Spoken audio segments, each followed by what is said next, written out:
Ghost of Tsushima doesn't reinvent the wheel, but it damn near perfects it. While very few components are entirely unique, they're all seamlessly implemented. The game makes no attempt to hide its influences. You can feel enormous amounts of Red Dead 2, Horizon Zero Dawn, Breath of the Wild, Assassin's Creed, and Witcher 3. Outside maybe the standoffs, guiding wind, and haiku poems, I can't think of too many original mechanics, but what is here is filled out shockingly well. Nothing feels like it's here because it's an open world trope, except maybe the fox dens. It's all obviously there to serve the story, serve immersion, or otherwise add to the game world and the player's experience. It doesn't feel like a hodgepodge grab bag of AAA features. It feels like an honest attempt to make the best samurai game possible.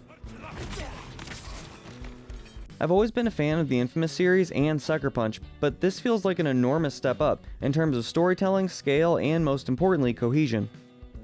Not to knock The Last of Us Part 2, it suffered perhaps too much already, but what a refreshing thing to play after living so long in the dark, linear gloom of Seattle. Sunsets are beautiful and always full of warmth and color. There's so much freedom and so much variety. Where so many games ask you to survive, Ghost of Tsushima asks you to thrive. No mercy! I like to imagine when enemies run away, it's because they heard boss music starting. You are unstoppable magical samurai. Yes, magical. While for the most part the game does try to stay grounded and realistic, the Ghost is capable of some seriously supernatural feats.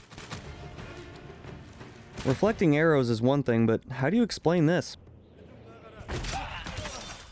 Or his ability to summon wind? Or his weather-changing flute? Speaking of our Mongol murdering monster doing the impossible, the grappling hook in this game is nothing short of phenomenal. It is everything I wish the rappelling in Horizon Zero Dawn was, and so much more. They give you a shocking amount of control, both in directing your swing and in when you choose to latch on. This often leads to you being able to save yourself from otherwise fatal falls, traverse impassable terrain both ascending and descending, or just set up some seriously fun assassinations. Those sneaky jump murders are another instance of Sucker Punch's genius. Like I said about the grappling hook, the contextual prompt appears anytime you're above your opponent and close enough for it to appear. So exactly like the grappling hook, you could jump into that assassination bubble from almost any height. Most of the stealth is really impressive, and it's a big part of the game, or it can be if you want it to be. However, I did feel there were a few missed opportunities that I hope we can come back to in a sequel, like some ninja versus ninja warfare, thwarting ambushes, sneaking around castles to take out high-priority targets unseen. But I get it, you're supposed to be a pre-ninja type gent, but perhaps in the future we could see something like this in a second Mongol invasion, or even in a mainland Japan ghost adventure being hunted by the shogun and spreading the way of the shinobi. But just as much as I want to see more in this universe, I will miss the island of Tsushima. I just beat it twice and I'm not ready to leave this game world.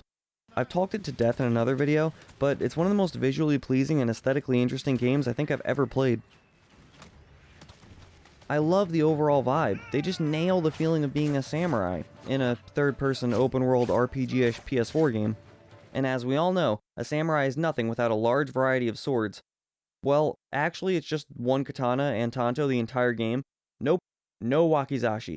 Nobody has one. Except Jin on his back due to the ghost armor, but you can't use it, so it's worthless. What you do have is a plethora of sword kits, most of which are very pretty. And while I only used a few in the entirety of both of my playthroughs, the amount of choices are appreciated. That level of choice and variety extends to everything else in the game, including passive things like charms and armor, which can drastically affect your stats, and more active things like bows, blow darts, ninja tools, and unlockable skills. Combat in general is very fun, and in my opinion never got stale due to the amount of options available. If I ever got tired of sneak murder, I can challenge my foes to a standoff. If I ever want to just go hide somewhere and hurl explosives, I could do that. If I want to just charge in throwing kunai knives in a manner that would make Kakashi proud, I could do that. And of course, even with none of my tools, my precious arrows, or the knowledge of where to stand so that the prompt comes up to initiate a standoff, we still have excellent basic sword fighting. And the combat isn't just fun or just full of choices, it's highly cinematic.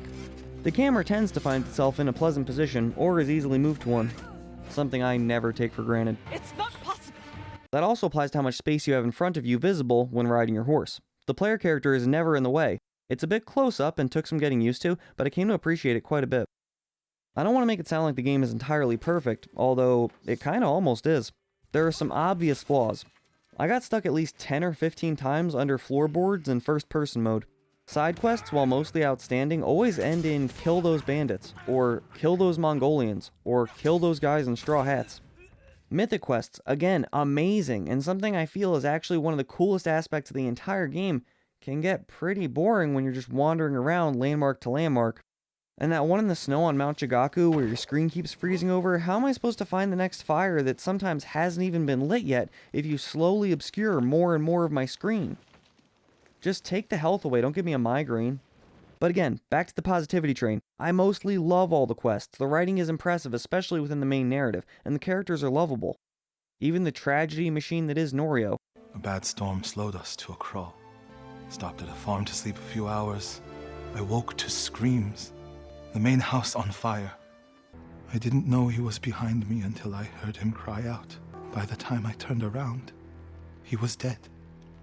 I wish I had died fighting. Holy shit, dude. Sometimes at the end of a quest, though, you get these weird little screens. I'm assuming are just there to endear you to your horse of choice. And yeah, they're cute and they're whatever, but sometimes after a serious story beat, they can feel more than a little tone deaf. Major spoilers coming now. I'll give it a second. While I'm alluding to serious story beats, they killed my horse. Again. Obviously it hurts more in Red Dead 2 when I lost Buell, but it was still brutal. And since we went there, I might as well go to the most extreme of heart wrenches, the choice you have to make at the end. And to be honest, my first run, I felt like I made the wrong choice, for the right reasons. I chose to spare Lord Uncle Daddy Shimura. Not to be the ghost, just to keep his bloodline alive. He had plans, he wanted to start a family. He had just announced to the player and Jin that Clan Sakai was no more. I didn't want Clan Shimura to end the same way. And I just didn't want to kill the man. In my second playthrough, I paid even closer attention. I loved his character even more. I listened to other characters when they spoke of him with the reverence you would for a man you had failed. I grew to truly respect Lord Shimura as a proud samurai. And that's why I killed him. I felt absolutely terrible, but in the best way. I actually cried. Liquid swelled in my eye holes. It was great. That ending felt like the truest way that third season, act, of the game could have ended. Where we leave our hero isn't in the best of places, but there's a lot of room for a sequel on and off Tsushima. And I'm really hoping this initial success encourages more entries into the samurai ninja open world genre, and many sequels for Jin Sakai. I love this game. It's definitely my favorite so far this year, and I could not possibly recommend it more, regardless of your feelings towards open world games or samurai media. I can't imagine playing this and feeling disappointed. That's my whole thing. Please consider leaving a comment with some of your thoughts and or criticisms. I want to be better at this. Also, pressing the upward facing thumb button is kind. Maybe watch some other videos, and as always, thank you for watching. P.S. Your first sword kit is the Storm of Clan Sakai, and the Mongolian invasion was historically believed to have been stopped by a great storm. I just adore that symbolism. In a parallel history sort of a way, I mean, yes, there is also a literal storm at the end, but really, you are the storm. And again, thanks.